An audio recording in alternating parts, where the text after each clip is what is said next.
नमस्कार, मी रविकांत कुंभार, मुक्काम पोस्ट मंद्रुप, तालुका दक्षिण सोलापूर, जिल्हा सोलापूर. आवाज मंद्रुपच्या या YouTube चॅनलमध्ये आपलं सर्वांचं मनःपूर्वक स्वागत आहे.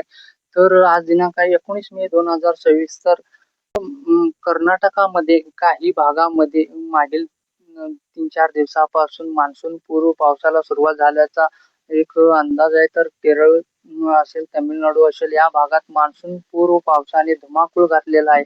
तर कालपासून आपल्या सोलापूर जिल्ह्यामध्ये मान्सून पूर्व पावसाने हजेरी लावलेला आहे. तर आजपासून थोडंसं आणखीन ते पाऊस वाढू शकतो. त्यानंतर 20, 21 असेल, 22 असेल, 23, 24, 25 तारखेपर्यंत मी अंदाज देण्याचा त्यानंतर ते आणखीन मी पुढच्या व्हिडिओत अंदाज देणार आहे.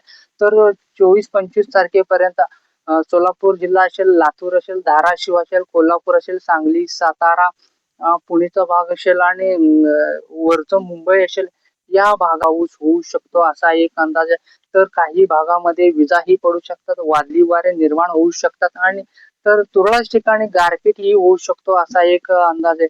सर्व शेतकरी बांधवांनी आवाज मंद्रुपच्या या YouTube चॅनलला सबस्क्राईब करून घ्या, जेणेकरून ज्यावेळी मी व्हिडिओ अपलोड करतो त्यावेळी तुमच्या नोटिफिकेशन हा व्हिडिओ वरच्या साईडला येईल. आणि थोडंसं आणखीन मान्सून संदर्भात थोडासा अंदाज देणार आहे. सध्या पाहायला गेलं तर अंदमान निकोबार बेटपाशी मान्सून सक्रिय असल्याचा असा एक अंदाज येत आहे. तर अजून पण मी सांगण्याचा प्रयत्न करतो की प्रशांत महासागराकडून वारे येणारे ते सध्या निष्क्रिय आहेत. फक्त अटलांटिक महासागराकडून येणारे वारे त्या भागात सक्रिय असल्यामुळे हा मान्सून पूर्णपणे सक्रिय नाही असा एक अंदाज आहे. तर केरळच्या काही भागामध्ये त्याला दाखल होण्यासाठी 2 ते 5 जून लागू शकतो आणि कोस्टल कर्नाटक असेल, याही भागात त्याला दाखल होण्यासाठी 7 ते 8 जून लागू शकतो आणि महाराष्ट्रात त्याला 10 ते 12 जून दरम्यान मान्सून महाराष्ट्रात दाखल होऊ शकतो असा एक अंदाज आहे. तर सोलापूर जिल्ह्यात आणि लातूर असेल, धाराशिव या जिल्ह्यामध्ये 14 जूनच्या आसपास मान्सून सक्रिय होऊ शकतो असा एक अंदाज आहे. तर पुढील 3-4 दिवसामध्ये संपूर्ण महाराष्ट्रात मान्सून सक्रिय होईल.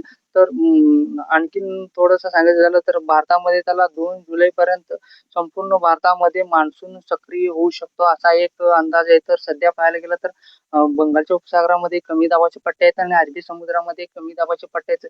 त्यानंतर अरबी समुद्रामध्ये चक्रीवादळ निर्माण होऊ शकतो असा एक अंदाज आहे. तर चीनच्या समुद्रामध्ये चक्रीवादळ निर्माण होण्याची शक्यता आहे. त्यामुळे अंदमान निकोबार बेटपाशील जे बाष्पयुक्त वारे आहेत ते चीनच्या समुद्रात खेचले जाण्याची शक्यता आहे. त्यामुळे मान्सून थोडंसं कमजोर पडू शकतो असा एक अंदाज आहे. तर सर्व शेतकरी बांधवांनी पुन्हा एकदा सांगतो की आवाज मंद्रुपच्या चॅनलला सबस्क्राईब करून घ्या, जेणेकरून मी तुमच्यापर्यंत सटीक आणि अचूक अंदाज देण्याचा प्रयत्न करणार. धन्यवाद.